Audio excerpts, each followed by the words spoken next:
నా ఎదుట ఉంచుకొని ఉన్నాడంటే ఎల్లప్పుడూ అనే మాటకి స్థిరత్వం, ఒక స్థిరమైనటువంటి మాట ఇక్కడ క్లియర్గా కనబడుతుంది.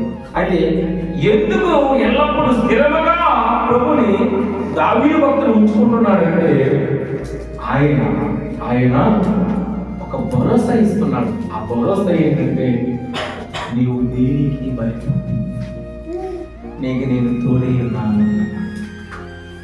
అందుకే దావీదు చాలాసార్లు అంటూ ఉంటాడు, నా బలమా, నా ఆశ్రయమా, నా కోట అన్నీ నీవే నాయన అంటాడు. అందుకే ఇక్కడ క్లియర్గా రాస్తున్నాడు. ఆయన అంటున్నాడు, ఆయన కుడివైపు ఉన్నందున నేను నిత్యము కదలకుంటున్నట్లు యెహోవా ఎల్లప్పుడూ నా ఎదుట నేను ఉంచుకొని ఉన్నాను. ప్రభువుని ఎల్లప్పుడూ మన దగ్గర ఉంచుకోగలుగుతున్నామా? ఉంచుకోలేకపోతున్నాం. అనేక సార్లు కష్టాలు వస్తున్నాయి, అనేక సార్లు ఇబ్బందులు వస్తున్నాయి. ఏమండి, ఆ ఇబ్బందులు చూసి మనం ఏమవుతుంటామంటే ఒక్కోసారి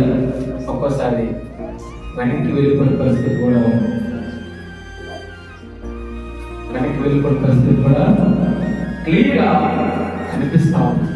అయితే ఇక్కడ ఈ ఇబ్బందులు, ఈ కష్టాలు అనేవి మనుషులకు వస్తాయా లేదా చెట్లకు వస్తాయంటే మనుషులకే వస్తాయి.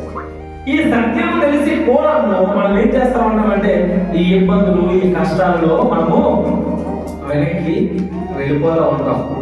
దేవుడి చేతిలో పడడానికి ఇష్టపడం. ఒక శిల్పకారుడు దేవుడు యొక్క ప్రతిమను దేవుడు ఎలా ఉన్నాడో చెక్కాలని చెప్పేసి ఒక రాయిని పట్టుకొని తన ఇంటికి వచ్చాడు. ఒక రాయిని పట్టుకొని వచ్చి ఆ రాయిని ఇల్లుతో చెప్తూ ఉన్నప్పుడట ఆ రాయి అంతా, ఓ శిల్పకారుడా, నన్ను ఎందుకులయ్యా ఆ ఉల్లితో పోటు చూస్తున్నావు, ఈ లోపుకి నేను తట్టుకోలేకపోతున్నాను కనుక దయచేసి నన్ను వదిలేసి నన్ను ఇప్పుడు నువ్వు చెక్కమా, ఎందుకంటే ఆ బాధను భరించలేకపోతున్నాను అన్నాడు. అప్పుడంట ఆ శిల్పకారుడు ఆ రాయిని తీసి పక్కన పడేశాడంట. ఇంకో రాయిని తీసుకుని వచ్చాడంట. అప్పుడు అన్నాడంట, ఓ రాయి, నేను నీకు చెప్పడానికి సిద్ధపడతా ఉన్నాను, నువ్వు భరిస్తానంటే నేను అందమైన ఆహారంగా నేను చేస్తాను అన్నాడు. అప్పుడు రాయి అన్నాడంట, నువ్వు నన్ను చెక్కు, నాకు ఎన్ని దెబ్బలు తగిలినా పర్వాలేదు, ఎన్ని పోట్లు పడినా పర్వాలేదు, ఎంత నీ సుత్తి సేనలతో నాకు ఎన్ని దెబ్బలు పడినా పర్వాలేదు, నువ్వు నన్ను చెక్కు అన్నదంట. చక్కడైనటువంటి విగ్రహం చెక్కి అది తీసుకొని పక్కన గుండెలో పెట్టి ఆ ఉన్నటువంటి భక్తులందరూ కూడా ఆ విగ్రహానికి దండం పెడతా ఉన్నారట, దాన్ని మహిమ వస్తున్నారట. అయితే మరి ఆ విగ్రహానికి కొబ్బరికాయ కొట్టాలి కదా, ఆ కొబ్బరికాయ కొట్టడానికి ఒక రాయి కావాలి కదా, ఆ పక్కన రాయి తీసుకుని ఆ పక్కన పెట్టి రోజు రాళ్ళు ఆ కొబ్బరికాయ పడుతున్నారంట. అప్పుడు అన్నారంట ఆ విగ్రహం, రాయి వేస్తామా, నీకు తగిలినటువంటి దెబ్బలు, నీకు తగిలినటువంటి కష్టాలు, ఇబ్బందులు నువ్వు ఓర్చుకోలేదు కాబట్టి ఈరోజు నువ్వు కొబ్బరి చెప్పులతో దెబ్బలు వేస్తున్నావు. నేను మాత్రం భక్తి శ్రద్ధతో భక్తులందరూ నన్ను పూజిస్తున్నారు, ఎందుకంటే నేను ఆ దెబ్బలను, ఆ కష్టాన్ని ఎదుర్కొని వచ్చాను. ఈరోజు నీవు కూడా నీకు జరిగినటువంటి కష్టాలు కానీ, ఇబ్బందులు కానీ, ఇరుకులు కానీ ఏవైనా సరే ఆ రాయి పట్టుకునే రీతిగా మాట్లాడకూడదు. బామ్మ మాట్లాడకూడదు, చెప్పు హల్లెలూయా హల్లెలూయా హల్లెలూయా పలుకుతాం, సంతోషం. బామ్మ చెప్పు, సైలెంట్ ఉండమని చెప్పు, ముడికి మరి చెప్పు. దేవుని స్తోత్రాలు. అయితే ఇక్కడ భక్తులు చెప్తా ఉన్నాడు, కీర్తన గ్రంథం 18:2 ఒకసారి చూసినట్లయితే త్వరగా వాసుపతి ఏమి టైం లేదు.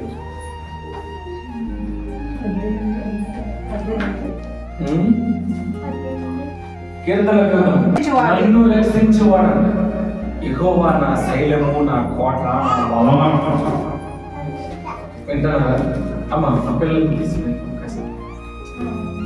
వినండి, యెహోవా నా బలము, నా ధైర్యము, నా కోట అని దావీదు భక్తుడు ఎందుకు చెప్తా ఉన్నాడంటే, మనుషుల యొక్క బలంగా ఏమీ చేయలేదు భూమి మీద. మనిషి యొక్క బలం మీద ఆనుకొని వెళ్ళినట్లయితే ఏ పని కూడా ఈ భూమి మీద చేయలేదు. అది దేవుని యొక్క బలం మీద వెళ్ళగలిగితే ఎంత కష్టమైన పని అనేది చేయలేదు. ఒక రాజ్యంలో ఒక రాజు ఉన్నాడంట. ఆ రాజు ఒక పెద్ద దండోర వేయించాడంట. ఎవరైనా సరే పెద్ద ఆవును మీరు మోసుకొని ఈ సభకు తెచ్చినట్లయితే విలువైన వజ్రాలు, బంగారం ఇస్తానన్నాడు. ఆవు యొక్క లేక దూడపైనే మనం మోయలేము. ఆవును ఎలా మోస్తాం? ఎవరు మోయలేకపోయారంట. కానీ ఒక భక్తుడు వెళ్ళాడంట. ఒక భక్తుడు వెళ్ళి, అయ్యా మహారాజా, మీకు 2 సంవత్సరాలు టైం ఇస్తే నేను ఆవును మోసుకొని వస్తానయ్యా.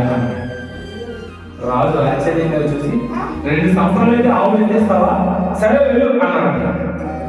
ఈ యొక్క భక్తుడు వెళ్ళి అప్పుడే ఉంటుండే లేకదోడను పట్టుకొని తన భుజాల మీద వేసుకొని మొయ్యడం ప్రారంభించాడంట. రోజు మొయ్యడం ప్రారంభించాడంట. అలా గడుస్తూ ఉన్నాడు. రోజులు గడుస్తూ ఉన్నాడు, నెలలు గడుస్తూ ఉన్నాడు. ప్రతి రోజు కూడా మోస్తూ ఉన్నాడంట. ఆ భక్తుడు మోస్తుండగా ఆ భక్తుడికి బలం పెరుగుతుంది. ఆ ఆవు కూడా పెద్దదైందంట. దేవుని స్తోత్రం. అలా 2 సంవత్సరాలు అయ్యేసరికి ఆ ఆవుని, ఆ బరుని ఈజీగా మోసుకుంటూ ఆ రాజు యొక్క సభలోకి వెళ్ళిపోయేసరికి రాజు ఆశ్చర్యపోయాడు. ప్రజలందరూ కూడా అలా కొంచెం తేజస్సు చూశారంట. ఈ కథ ద్వారా మనం తెలుసుకోవాల్సిన విషయం ఏంటంటే, ఎంత కష్టమైనా, ఎంత ఇబ్బంది అయినా, ఎంత నష్టమైనా సరే దాన్ని నువ్వు మోసుకొని వెళ్ళగలిగితే, దాన్ని నువ్వు అధిగమించి నువ్వు వెళ్ళగలిగితే రాబోయే రోజుల్లో అద్భుతమైనటువంటి రిజల్ట్ చూస్తాం. భక్తుడు ఆ చిన్న పైన రోజు మొయ్యడం మొదలు పెట్టాడు. రోజు మొదలు పెడుతుండగానే ఆ ఆవుగా మారింది. ఆ ఆవుగా మారిన కొద్ది తన రోజు తన మొయ్యడం వల్ల తన బలాన్ని పొందుతున్నాడు. అందుకే ఇక్కడ చెప్తా ఉన్నాడు, యెహోవా నా ధైర్యము, నా కోట, నన్ను రక్షించు, ఆయన నాకు బలమిచ్చు దేవుడు. ప్రభు మీకు బలమిచ్చునుగా. మీ సంస్థలు మీకు పట్టుకొని నడువులుగా, మీ సంస్థలు మీకు చేతితో పట్టుకొని ప్రార్థన చేసి బలంగా యేసయ్య నామములో ముందుకు వెళ్తులుగా. ఆ సమస్యలో ఎక్కడైతే మనం వెనక్కి వెళ్ళిపోతామో అలాంటప్పుడు మనము ఇబ్బందులు పడిపోతాం.